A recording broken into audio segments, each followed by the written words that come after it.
On behalf of VMUG, I'd like to welcome you to today's webcast, Building Complex Applications in a Software-Defined Data Center, presented by William Bell of phoenixNAP. Thank you for participating in today's webcast and for your continued support in the Global VMUG program. Before we begin, I have a few quick housekeeping items to go over. First, today's webcast will be recorded and available for on-demand. You'll receive a follow-up email with the on-demand link from today's webcast, so be looking out for that. Second, a Q&A session will follow today's presentation. All questions will need to be entered in the question window near the bottom of your GoToWebinar screen. Third, there will be a short online evaluation that pops up as you exit the webcast. Please make sure to take a minute and let us know what you thought of today's session and what you might like to see going forward. One attendee from today's webcast will win a $100 Amazon gift card. phoenixNAP will email the winner directly following the webcast today, so good luck. All right, let's get started. I would like to introduce you to today's presenter, William Bell, Executive Vice President of Products at phoenixNAP. William, I would like to turn things over to you. Thank you so much. I'm so glad to be here today to talk a little bit about our vision for how customers can build complex critical applications using software-defined data center technologies. Again, my name is William Bell, Executive Vice President of Products at phoenixNAP.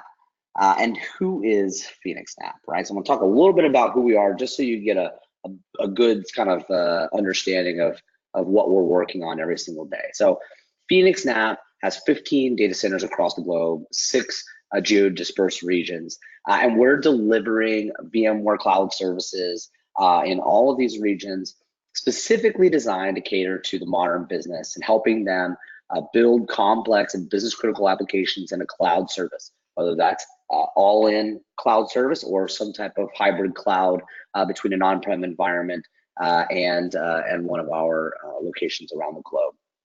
So I'm going to kind of dive into that. I do want to do a couple polls real quick, just to get an audience kind of voice, so I understand kind of who I'm talking to. So I'm going to throw these up real quick. I'm going to leave them up for 10 seconds or so. We'll go through them quickly, and then that'll allow me to kind of gauge my presentation today a little bit better. So I'm going to start with, what industry vertical are you working in? I'm going to throw that up there and let everybody answer.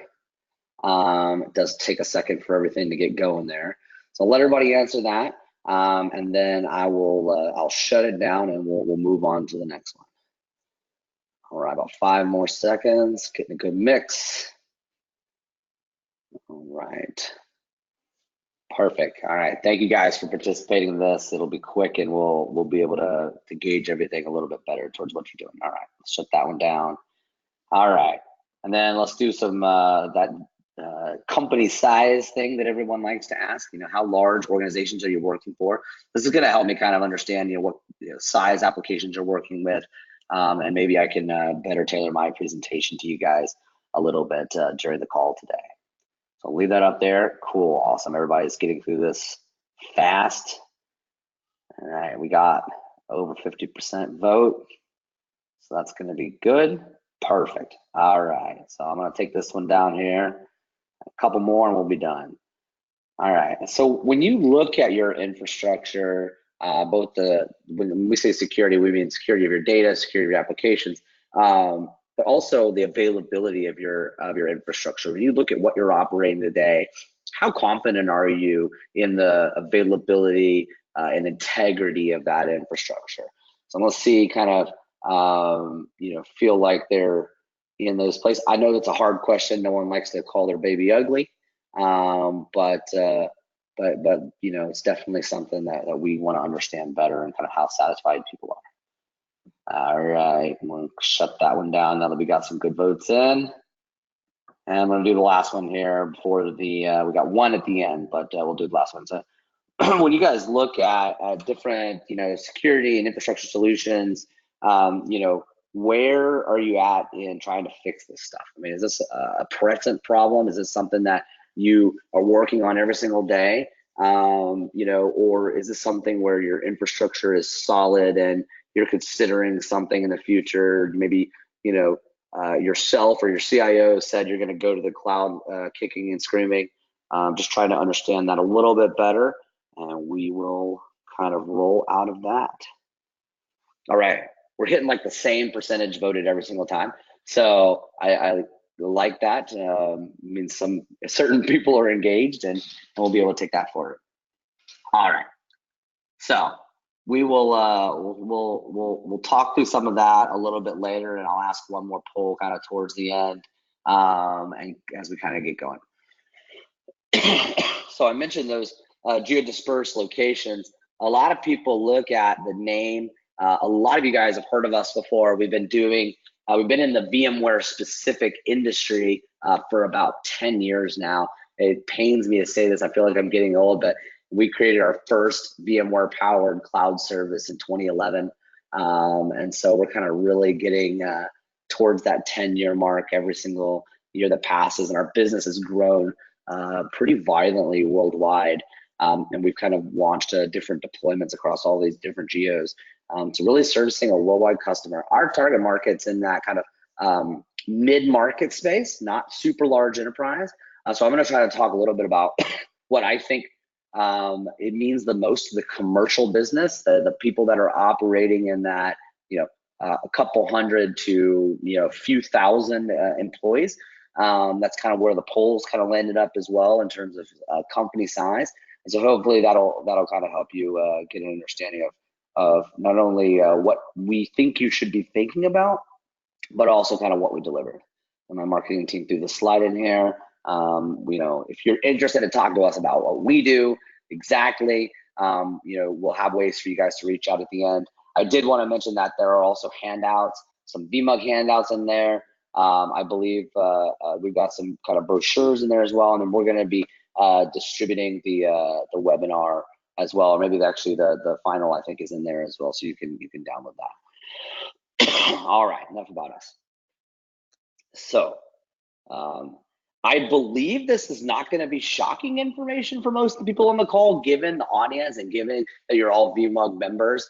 And what we're seeing is this massive adoption of software-defined network and storage specifically.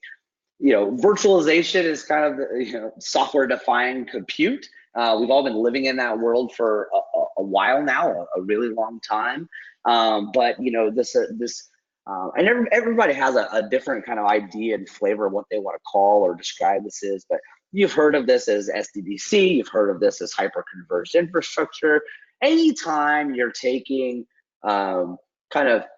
pools of infrastructure or physical assets, you're pooling them together, you're carving them up and delivering exactly what you need for your organization, I believe you're operating in a software-defined data center mentality.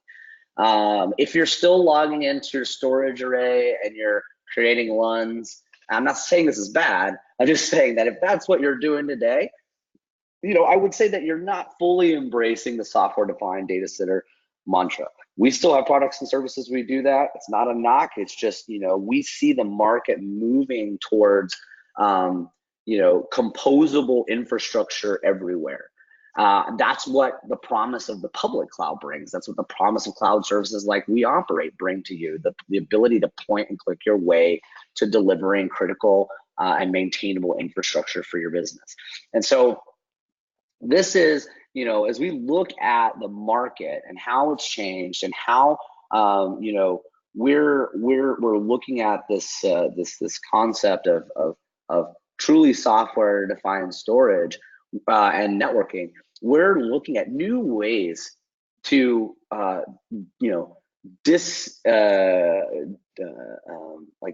disassemble and provide more flexible options, right? If you look at things like hyperconverged, which is down the line of the software-defined data center, specifically in the storage arena, you see this like it's great, it's fine. The problem that you have a lot of times that people run into is, you're kind of loosely bound by the compute storage ratios and how much you need another host every time you need more storage, right? And so, as VMware looks at these technologies and looks at ways to make things better, this idea of building kind of purpose-built pools of storage and networking that can be delivered, whether it's built specifically into the application and you're pointing and clicking it, or it's through some type of virtual function, right? Specifically on the network side, they look at NFV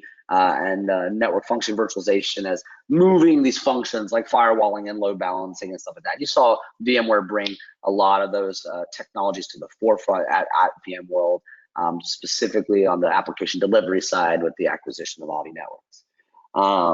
So as we also look at this market and we look at the different studies that are out there, we do see this transition where everyone's looking at ways to re-architect their applications and their IT operations specifically to be more software defined. And there's many reasons for this. We see a lot of people are chasing this idea that it's cheaper. We see some people chasing the idea of operational flexibility and operational efficiency. We do believe that all of those things are correct at phoenixNAP. We do believe that you can gain efficiencies and cost reductions through delivering software-defined X, but you do have to be careful about how you do it. You do have to be careful about what solutions you choose, because ultimately they can end up costing you more money. The biggest one is, the software's cheap, the hardware's potentially inexpensive as well, but it's really difficult to maintain. That's probably the number one trap that we see as people look at various different software-defined storage and networking technologies. We're mostly a vSAN shop. We've spent a lot of time putting different efforts into other SDDC and software-defined storage technologies. We do have some others in play and servicing our customer base. But when we look at building these different offerings for mass consumption, so far vSAN has really shown itself to be stable, performant. It's not the most scalable thing on planet Earth, right? And we still have to look at how we're scaling out some of those services. But that all the other benefits kind of tend to outweigh the monolithic structure of some of the things that we are still doing as a business today. So when we look at networking, I think that is intensely the most violent revolution that we've seen in a long time. As we're architecting applications, as we're moving towards a kind of a software development and a DevOps mentality, and everything kind of being continuously iterated and delivered to the business or to the consumer, you have to do that securely. You have to do that with flexible networking and security technologies, and software-defined networking is bringing that to the forefront. And I do think that VMware is leading the way with NSX. There's a lot of great technologies out there, and as you get towards the fringes, it's almost exclusively startups at this point doing really crazy cool stuff. So I'm really excited about where that's going from a market perspective. So why do you want to architect your application and build your complex apps, leveraging software-defined data center constructs versus traditional data center delivery or traditional virtualization delivery in this kind of context?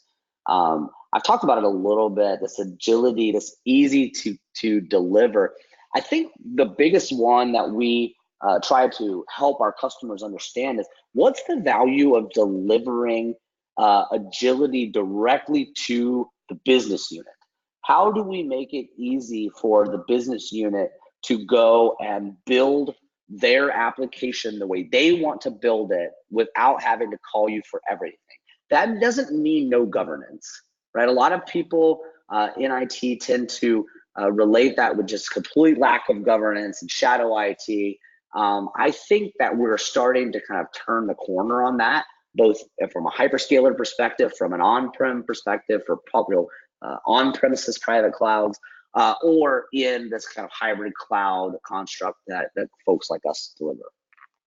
So I think we're kind of getting there, and I believe that we're going to see more and more self-service, more and more point-click deliver, and hopefully in a policy-oriented way that allows the business to feel safe and secure and compliant as their users are leveraging these great technologies.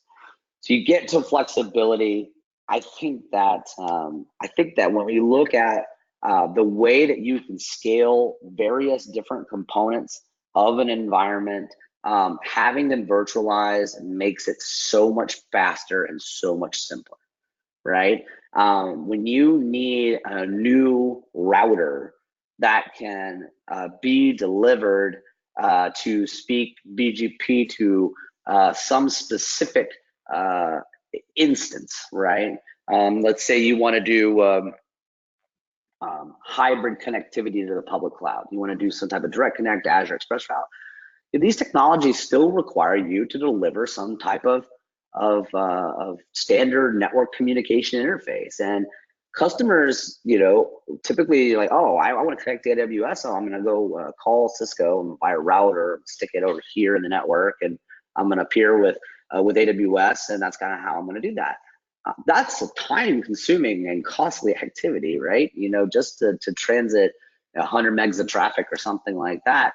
The way that should be done, the way that we believe, and I think if you talk to any analyst or anyone out there, and including the vendors like Cisco and VMware, would tell you that should ultimately be the thing of the past, that you can deliver a network function, a virtual router, some type of routing construct or firewalling construct, click, on demand, and deliver, and with a flexible network with data paths that are truly flexible and can be modified on the fly. So when you look at all of these things, it's great that you can provision stuff, right? Make things quickly. How do you manage that, right? How do you get that visualization, that ease of use, and being able to say, okay, what are my assets? What do I have configured? What does my security policy look like? What do these constructs look like? It's important that you can easily and simply manage and monitor all those things. If you're going to deliver a truly software-defined data center, either as a service to the customer, or you're going to deliver it yourself and leverage SDDC to enhance your operations, you have to be able to manage it.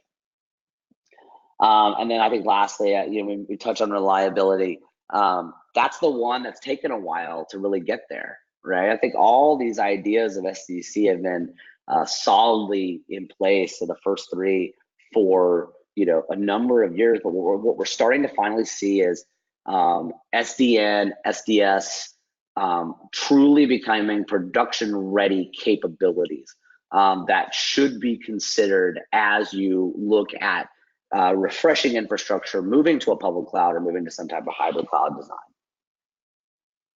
So let's talk about a use case. So we got a customer leveraging our data security cloud product, and they are trying to deliver on the idea of composable infrastructure. They've got really dynamic workloads, their payment processor, and they see massive spikes in demand. They want to be able to have their tools and their automation set up specifically to make the resources, both OSs, applications, network functions, security policies, and storage policies all on the fly, right? And that's what they need to be able to efficiently operate their business. And they're happy with the security and the reliability that a vSphere-based platform provides, right? We've seen that kind of time and time again over the last 10 years. One of the best parts for us about being a VMware partner and delivering cloud services is the moments where you can sit there and laugh at emails going out to customers from the major public clouds asking them to reboot their virtual machine so that they can do a maintenance on a host, right? Just basic stuff like that. It provides this what we would traditionally consider in the VMware community, the people that make up the VMUG, as non-reliable infrastructure or completely ephemeral infrastructure environments. And that's fine. If you have an application that's architected to be completely resilient around a set of infrastructure, you know, you have done a great job. You've worked, you built a modern application. I think we'll find over time that has just as many negatives as some of the monolithic ideas that we've used in the past, and that there's going to be a real mix, and that building your application exclusively to treat infrastructure like it's some, willy-nilly thing that doesn't matter, probably is going to be a competitive disadvantage for the software developer over time.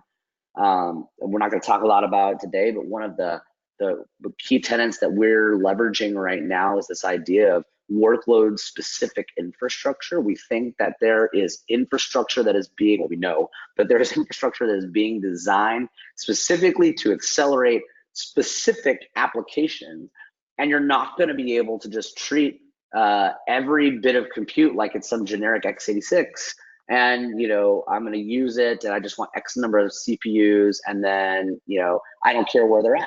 Like, that's just not where things are going in the future. There's going to be some of that, but you're going to have a lot of pockets of technology that are going to be very important for specific applications. And then on top of that, you're going to have massively legacy applications. This customer has some truly legacy applications that they still have to maintain at the same time that they build next generation applications, right? They want to be able to leverage CI/CD pipeline and tooling so that they can, build infrastructure, test applications, deliver updates to their customer base. But at the same time, they got to manage, code that's 15 years old, talking to really, podunk payment processing applications that are probably 30 years old, right? And in the back end, there's still this very legacy infrastructure. And I'm sure all of you guys have it.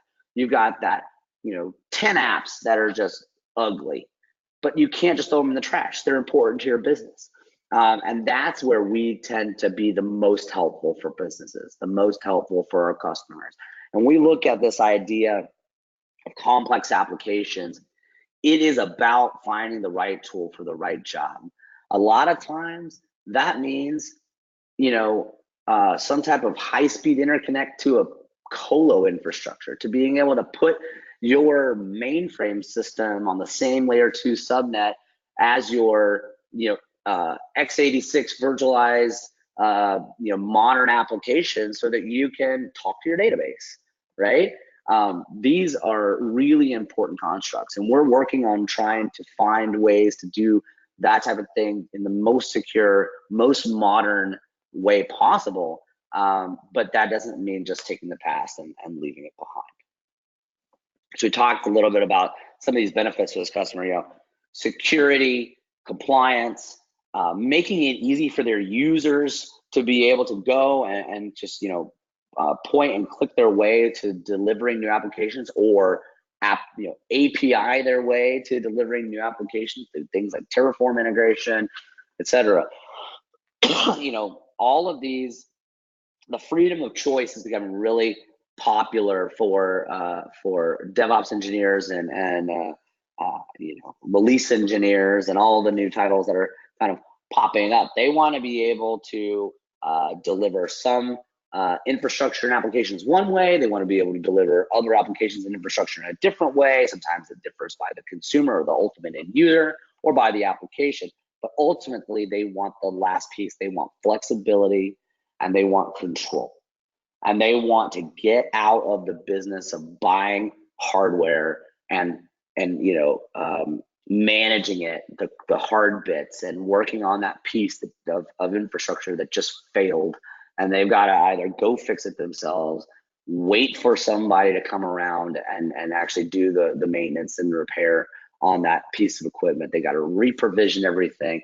It's, as all of you know, it is, operating your own infrastructure is the best feeling in the world until it doesn't go right. And then it's one of the worst feelings in the world, right? And you wonder, like, why am I sitting here patching the system, these 100 virtualization hosts? Why am I sitting here wasting my time to do this? I could be doing anything else that actually has value to my organization, but yet here I am stuck doing the day-to-day. So we're working with our customers like this payment processor. We're delivering the latest VMware Technologies. This is a VMware vMUG presentation, so you're going to get a kind of a heavy VMware slant on that. But it's great stuff, and we really enjoy working with VMware and the technology that they're delivering, the software that they're finally delivering as they transition to being a software company, a truly software-oriented company. Things like NSX, you know, quick tangent. We were minutes away from becoming a Nicira service provider and building some of our next generation stuff. Well, 6 years ago now on the Nicira platform before they were bought by VMware, and I was truly panicked that VMware was going to screw it up, that they would, you know, take this great technology and the Nicira platform and STT encapsulation, and they were going to just ruin it. And it got dicey there for a minute, but what's come out of this is a true leader in network virtualization, and we love it, and we use it everywhere. It's ubiquitous across our cloud services platform. Great kind of tangent technologies like HCX, the hybrid cloud extender for people that are leveraging vSphere on-prem still and will be for a while. Technologies like HCX are critical to being able to operate a hybrid cloud environment. They make it easy, simple, fast, and so we love this stuff. If you're not looking at micro-segmentation as your secure by design technology, you have to be. Right, because there is an absolute crazy amount of threats that are focusing exclusively on east to west traffic and transitioning through your environments. If they get through your perimeter firewall, they are going to try to take over every last bit of infrastructure you have behind that firewall, and you're a sitting duck unless you've done you know, intense network ACLs inbound, outbound, and you've done an absolute fantastic job of network segmentation and moving applications around, you're going to be in a lot of trouble. Technologies like VMware vRealize, getting insights into your environment, the efficiency of your environment, your capacity management, your performance management. There's some great technology in there. And then for our multi-tenant cloud services, vCloud Director is the key. And actually soon, even for our single tenant cloud services that where customers require vCenter access, we're going to be able to deliver that through vCloud Director. And you're going to have the ability to do both at the same time. Have a single tenant private cloud as a service, get access to vCenter to do the integrations that you want to do, and still have the self-service capability of vCloud Director for either yourself or your end users to make things easy, graphically impressive, and simple for you or the people that you're supporting. So when we look at kind of delivering on these promises and delivering these types of applications to customers, right? Our flagship product line we call Data Security Cloud. It's specifically designed for people that have security and compliance concerns, right? If you're just looking for raw horsepower, we have tons of other products for you, right? When you're looking for best of breed, secure, hosted infrastructure that's compatible with an environment that you've been working in for years, where you can take your applications and you can move them to a cloud service without re-architecting everything. You can get an upgrade through new technologies like VMware vRealize, like NSX and vCloud Director. You get all this extra stuff and you just want to pick it up and move it. That's what this solution was built for, right? We're taking next generation technologies.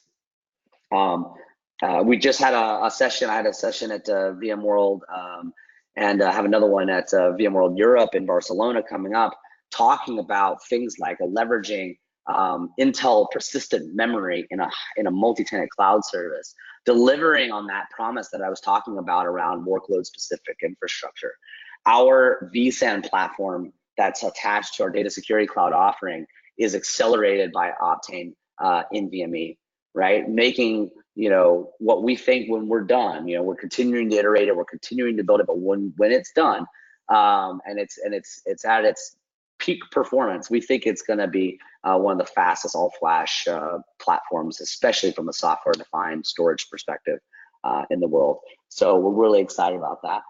And when our customers ask us why us versus Azure, why us versus XYZ other vendor, it comes down to experience and value. You get a ton of experience from a VMware cloud provider that was the sixth cloud. We were the sixth cloud provider in the VMware cloud provider program. That has stayed the course, that is here, and we're driving massive value into the platform. It is a low barrier to entry to start consuming some of these services, whether all in or in a hybrid cloud mentality.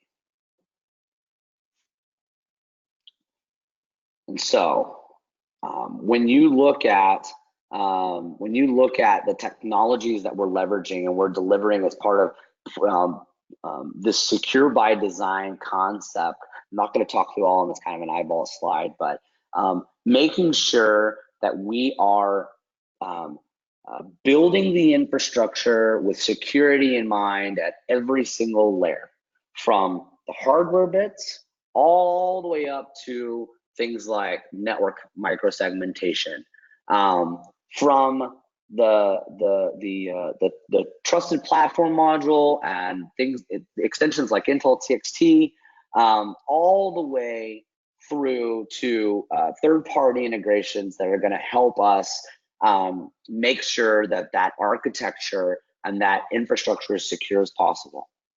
And taking that all the way up to this best-in-class backup and DR, right? When you look at this entire platform, all the things that you can consume inside that platform, and if ultimately the attacker is better than us, it's better than our partners, and it's better than you, right?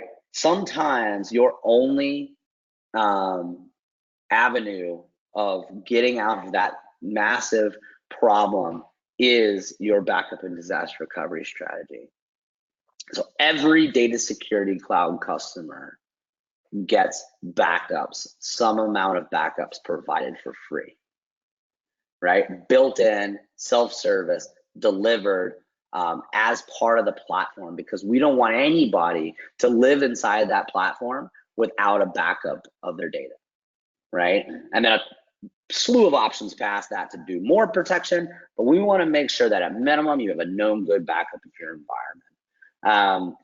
At minimum you have the ability to get antivirus and host intrusion technologies. We partner with Sophos to make sure every single VM inside this environment gets an agent by default, right?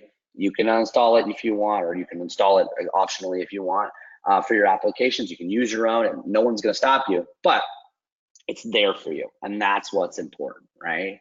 And as we look at kind of what the future brings, we're trying to build and partner with the best security intelligence companies on earth, and making sure that we have the ultimate goal of being the world's most secure infrastructure as a service in mind. We're not there yet. There are a lot of very purpose-built platforms that are very expensive, built to secure data.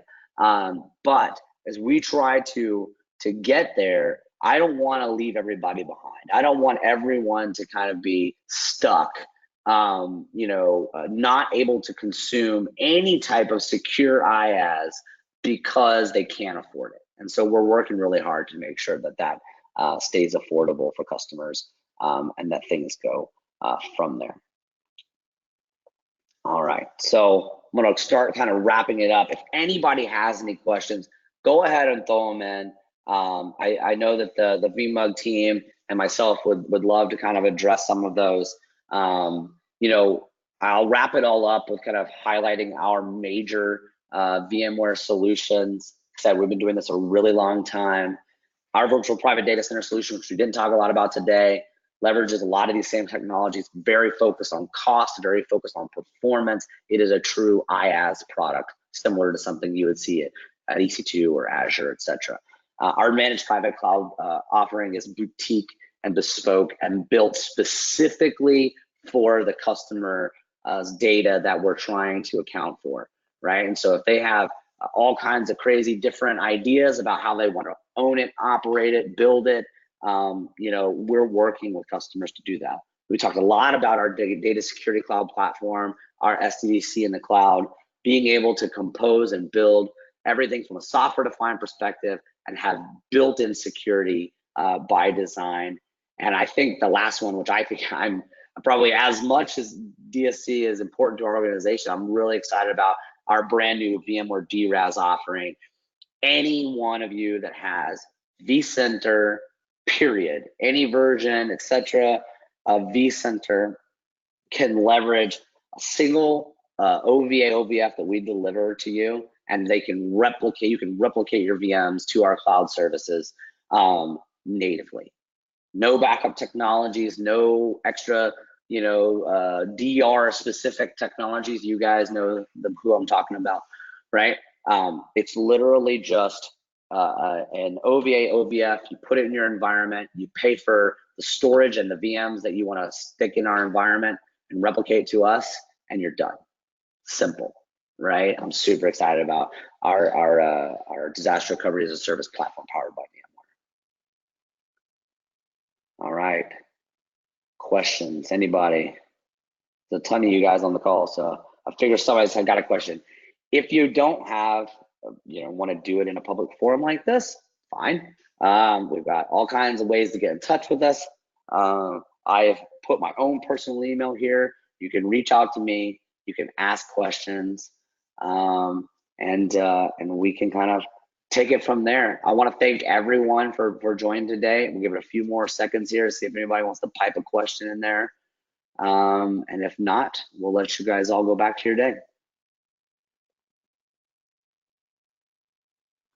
Oh, you know what? I just remembered. Since I still have all of you, I've got one more question for you. I've got one more poll. Let's do it. All right. If I can give you any one of these things or all of them, what would you like to see from pNAP, right? If you're interested in what we're doing at all and how it might fit in your environment, let me know what you guys might want from us. We'll try to make sure that everyone gets kind of the best thing for them, and make sure that we have it. All right, I'll let that stay open there so everyone can vote. All right. All right, VMware team, if you guys want to close it out, we can do the wrap ups and anything else you got to say. All right. Well, thank you so much, William, for taking the time to speak to us today. Quick reminder that one attendee from today's webcast will win a $100 Amazon gift card, and phoenixNAP will email the winner directly, so keep an eye out. And as a reminder, you will receive a follow-up email with the on-demand link from today's webcast. And to find out more about the VMware Webcast program, you can visit vmware.com and check out the education page. And please make sure to complete the short online evaluation that will pop up as you exit the webcast, and let us know how you thought today's session went. And from all of us here at VMware, thank you and have a great rest of your day. Thanks, guys.